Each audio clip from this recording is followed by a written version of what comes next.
Welcome to the Passive Mobile Home Park Investing Podcast with your host, Andrew Keel. This is the podcast where you can get the education you need to invest 100% passively in the highly profitable niche of mobile home parks.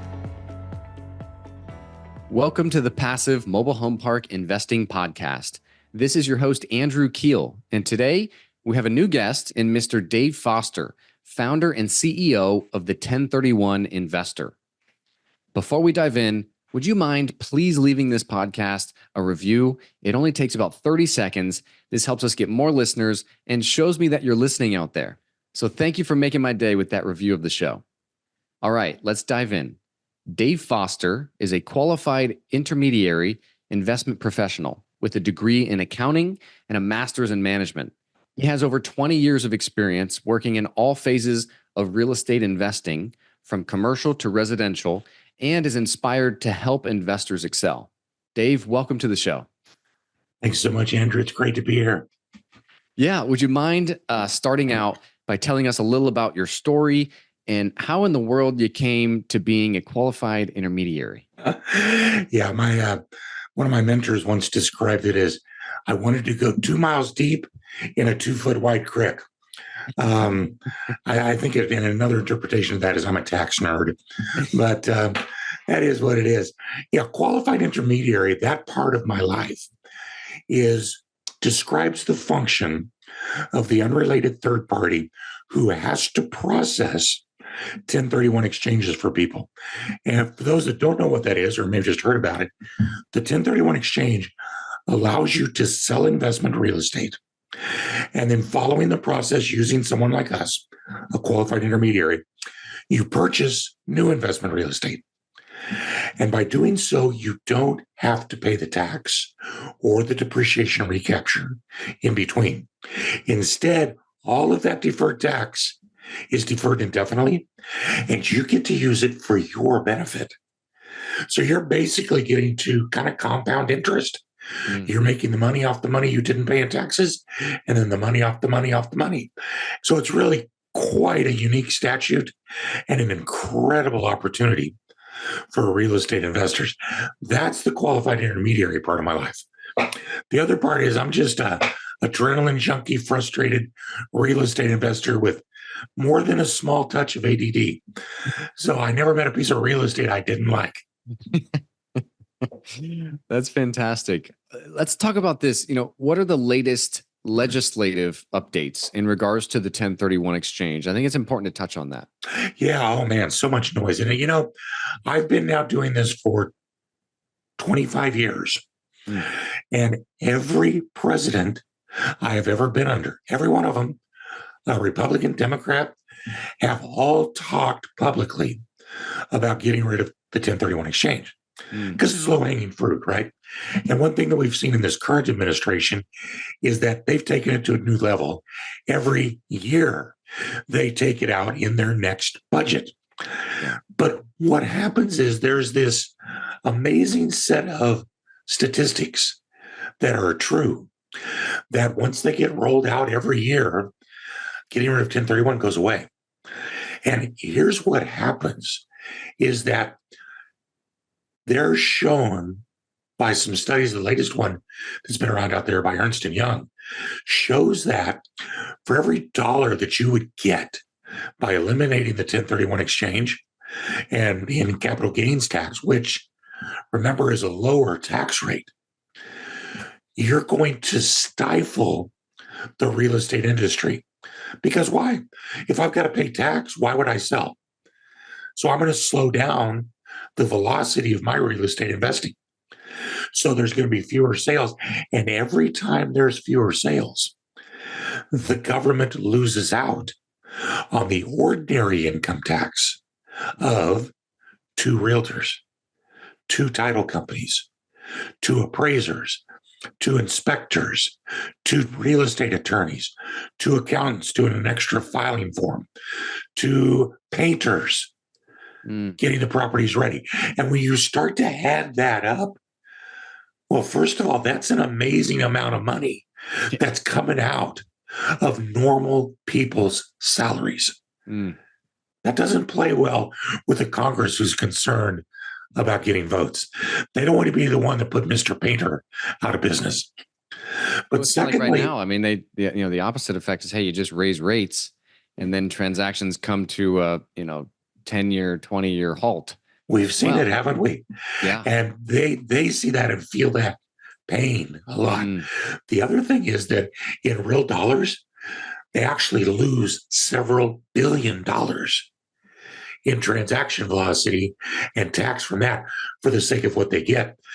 This is another crazy stat, Andrew, that nobody knows because the current administration loves to throw it around that 1031 exchanges are for the rich guys. It's all these rich fat cats doing it, right? Yeah. When in fact, the average size of a 1031 exchange is less than $400,000. Wow. So, I mean, tell me, is that the fat cats, or has the current administration trying to take away a tool that normal America uses? I've been lucky enough. I think this is important to touch on this too, Dave. I've been lucky enough to travel a little bit, and into Europe. And I just remember being over there and seeing these properties that have like generationally owned properties. And they are just like dilapidated, because there's no real reset with a new owner to reinvest into these things. So I wonder, is there something similar to the 1031, overseas, or is this a U.S., specialty? It's actually a U.S. phenomenon because, your observations are absolutely right. This does not exist in Canada, does not exist in Europe. Here's why. This is a crazy history. Section 1031 was put into the tax code in 1920. So, it's been there for a long, long time. Yeah. And the reason was that during that period, we were coming out of World War I. We desperately needed to grow our agribusiness industry. We were a hungry nation. And we were coming out of the homestead era, where every farmer had 160 acres. But how could they grow? The only way they could buy more farms was to sell their farm. Yeah. And if they did that and paid the tax, they wouldn't have any money to buy the new farm. So they couldn't grow. But even more importantly, what about all the young kids in Future Farmers of America wanting to become farmers? If I don't sell my small farm, I can't. Right. Yeah. How can they get in? So Section 1031 was put into place to allow those farmers to keep the tax to grow their farms. What a great way to stimulate that, right? And so over the years, that's been expanded and the attorneys got a hold of it and, all kinds of stuff. And now it's available for us. And we see what it does in the real estate industry, don't we? Yeah. Now there's motivation. When it's time for me to change classes, buy bigger, go smaller, go from active to passive, I can do that without fear of this huge tax bill following me. Let's touch on that. You mentioned going from active to passive and how one could use 1031 funds to, move to the passive realm. Would you mind describing that for us? Yeah, absolutely. So first of all, though, let me just give a ray of hope because we just ended on a real downer note. 1031 is going away. Every year when this happens, cooler heads prevail and Section 1031 is left untouched. The last time around, we've got the Congress, Senate, fighting each other. The Senate voted unanimously that 1031 could not be touched. So I'm not too worried about it. Even in the current plans, they're looking at limiting it to $1 million per gain a year. I don't see that having a huge impact on middle America. So I think we're okay with that. Now, you're absolutely right. So let's talk about that passive thing, because one of the cool features about the 1031 exchange is that it will not only allow you to change into any class of real estate you want. So you can sell single family and buy multifamily, commercial to mobile home parks, anywhere in the country. Selling in California, buying in Texas, selling in New York, buying in Florida. It's all considered the same as long as it's investment real estate. But it does have to be real estate. And many of the syndications or limited partnership passive opportunities that we see these days are structured so that there is an entity, whether it's an LLC or a limited partnership, that owns the subject real estate.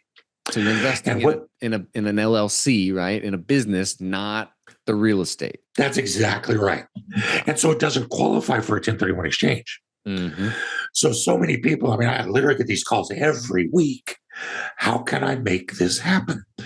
Well, first of all, if it's the right time, and if your where you're at in your life cycle is telling you that active management's done, I no longer want toilets and tenants, then sell your property, pay the tax. If you want to put a small amount, because a lot of people will test the waters with syndications. If you want to put a small amount into it, do a 1031 exchange. Sell your property and pull a small amount out, because you can purchase less than you sell, and you can take cash out in a 1031 exchange. You'll only pay tax on what you pull out. So then post-tax, you can go into your syndication, and that can work.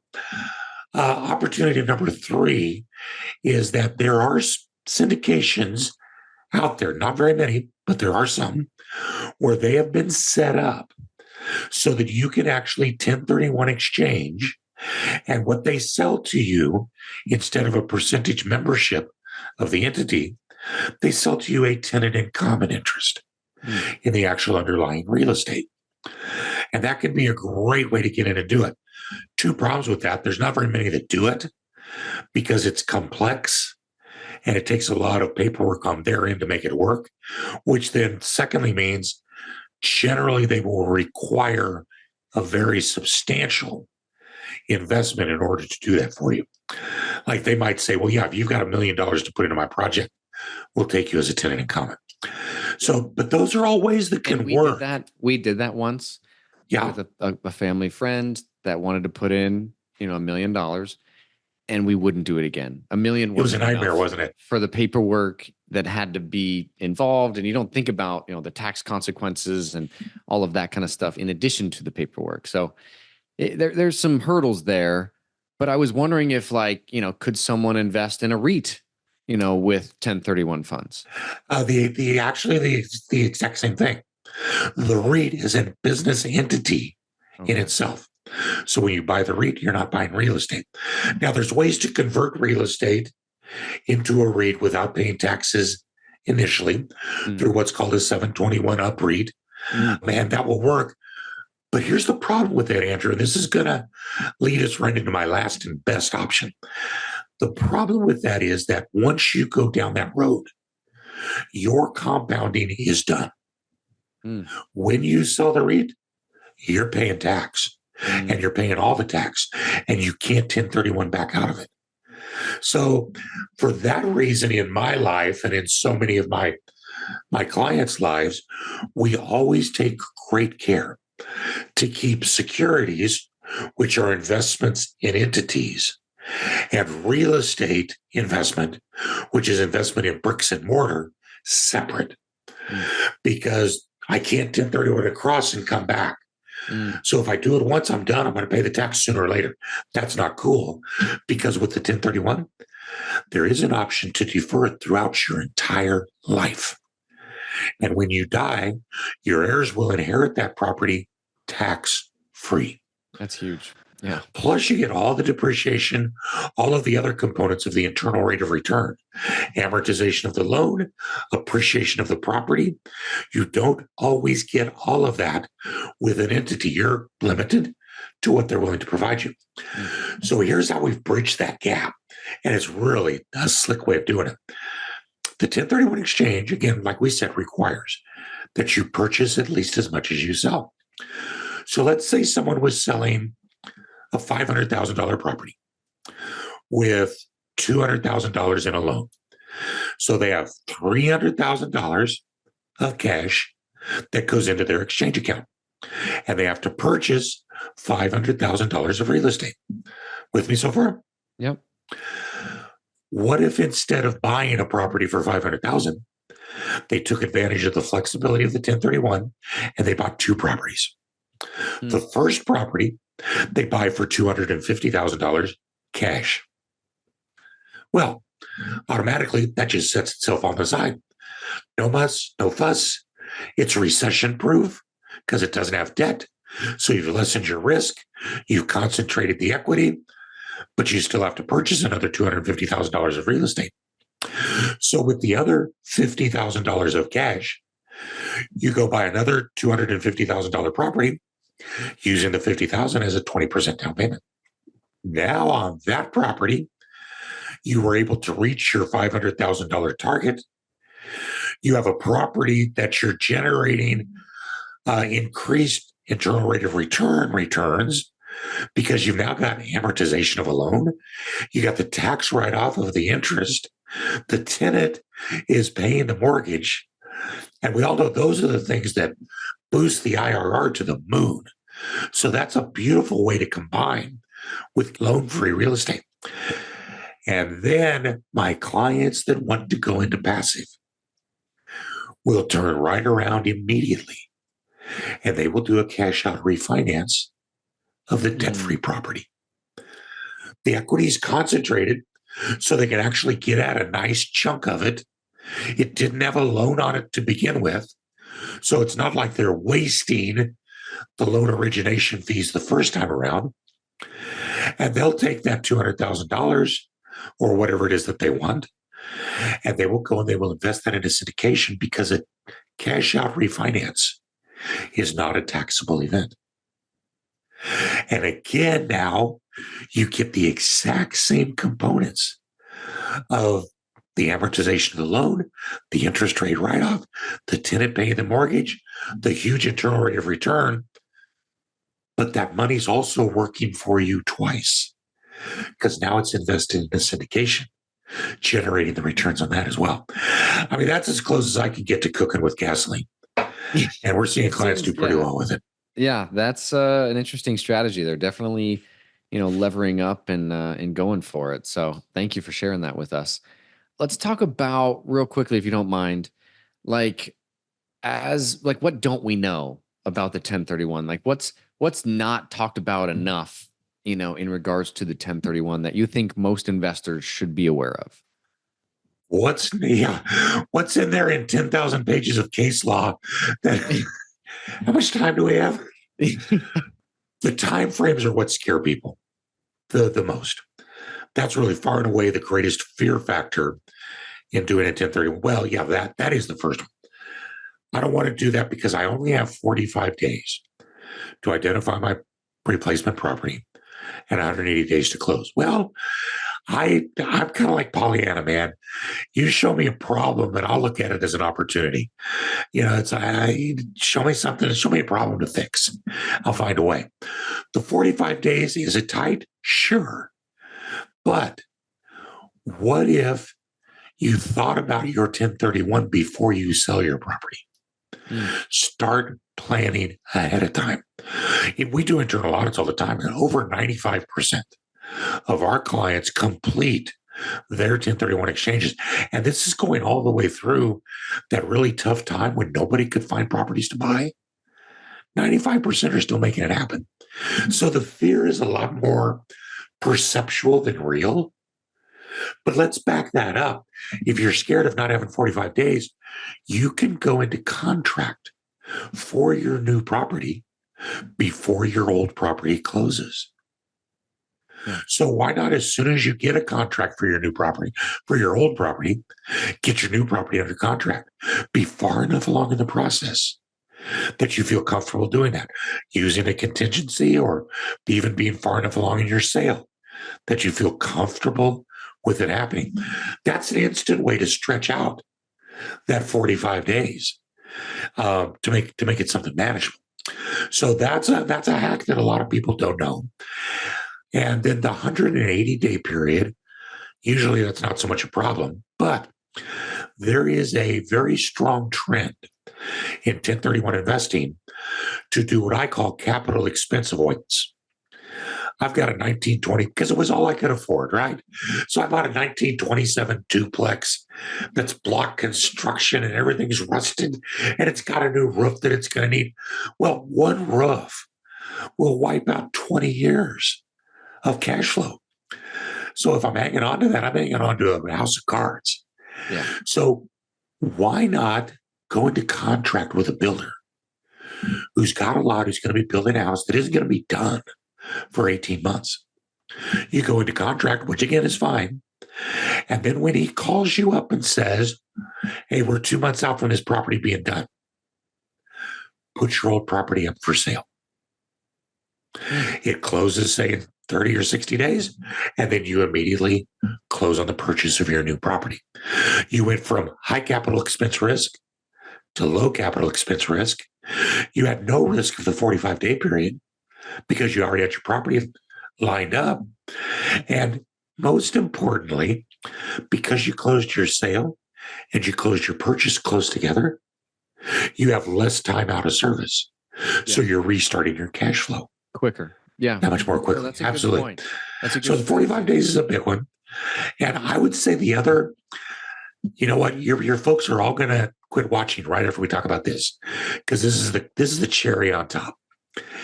And that is that what 99% of people do not know is that you can eventually start to convert your 1031 properties with massive deferred taxes into a series of retirement primary residences. And when you do that, you will then start to transition deferred tax to tax-free for every year that you live in it. So here's a real example of that. I've got a client in St. Pete Beach who used a 1031 and bought 3 identical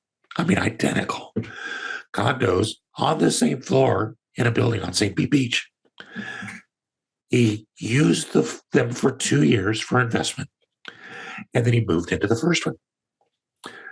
Once he had owned it for 5 years, then that meant that he'd used it for investment for 2, had rented it for 3, so he owned it for 5. He sold it. He was able to take 60% of the gain tax-free and only recapture depreciation. Where do you think he moved, Andrew? Into unit number 2. Absolutely. That's his retirement plan. No delivering Domino's pizzas, no bagging groceries. His retirement plan is, yeah, Dave, I pay a little bit of tax because I only get it prorated, but I'm also getting a huge chunk of tax-free dollars ever so often. And people who are doing that to relocate for retirement, like you're selling your portfolio in Cincinnati, you want to retire in Sarasota. It's when you sell your house in Cincinnati, if you're married, the first $500,000 of that's tax-free. Well, why reinvest that in a new house? Let's circle back real quick. I love that strategy. Let's circle back. We talked before we started recording about FF&E and how mobile home parks have this really unique aspect where the mobile homes are personal property, and the land itself with the improvements and so forth. Would you mind touching on that? I think that would be good for our listeners to hear. Yeah, absolutely. In its original form, until 2018, 1031 allowed you to sell real estate and invest in real estate and personal property and invest in similar personal property. So we exchanged jet planes, heavy equipment, restaurant equipment, mobile home park equipment for other mobile home park equipment. With 2018, that was eliminated. So FF&E stands for furnishings, fixtures, and equipment. It's all of the stuff at a mobile home park that's not real estate. And you can't exchange that.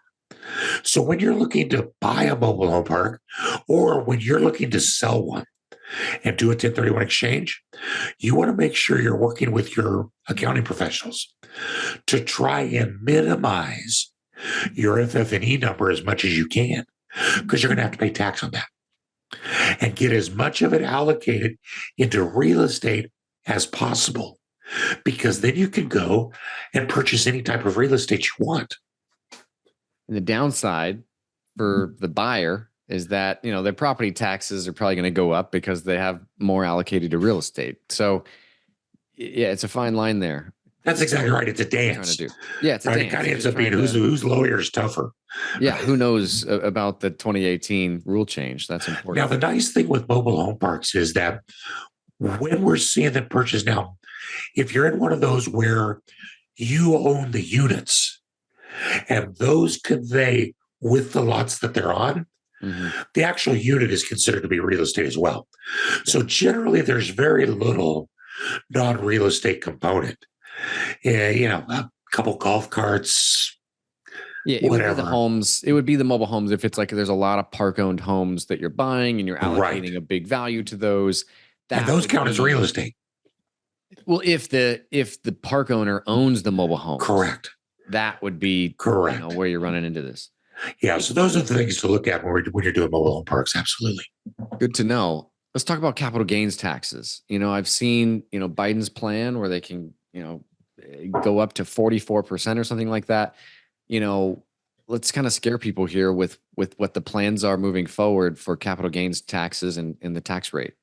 Yeah, I think, my gosh, there's so much discussion going on there. Yeah. I simply look back over history to comfort myself. I don't think we'll see both an elimination of 1031 and a change in capital gains. That would be the whammy that would I'll be bagging groceries right next to you if that happens, of course. But over the last 60 or 70 years, has capital gains risen and gone lower? Sure. But it's always stayed within a fairly tight range, and it always reverts.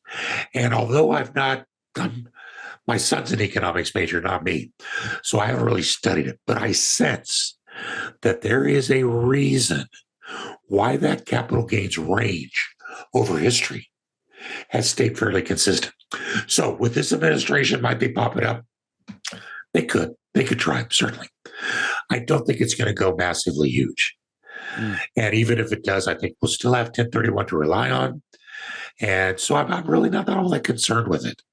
But yeah, I'd rather it didn't, of course. Of course. Yeah.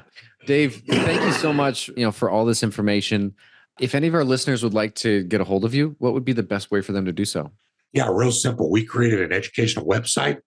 It's got a YouTube channel with about 50 videos on all kinds of things, like what we talked about today. Nice. Calculators, articles, access to my book, and it's at the1031investor.com. Awesome. And yeah, we should mention, you have an Amazon best-selling book. What was the name of that, Dave? It's called Lifetime Tax-Free Wealth. How's that for a sexy title? The Real Estate Investor's Guide to the 1031 Exchange. And whatever juice I got from that first phrase, I put everybody to sleep with the second phrase. But it really is about all things 1031 and more how to use them rather than just the dry nuts and bolts. We got some great case studies for clients who have been successful using it their way. And that's always fun to watch. Very cool. Very cool. Well, thank you so much for coming on the show, Dave. My pleasure. That's it for today, folks. Reminder, please leave us a review if you got value out of this show. Thank you so much for tuning in. Hey, are you getting value out of this show? If so, would you mind please going over to iTunes and leaving the show a quick 5-star review? I have a goal of hitting over 100 5-star reviews by the end of 2021. And it would mean the absolute world to me if you could help contribute to that. Thanks ahead of time for making my day with your 5-star review of the show.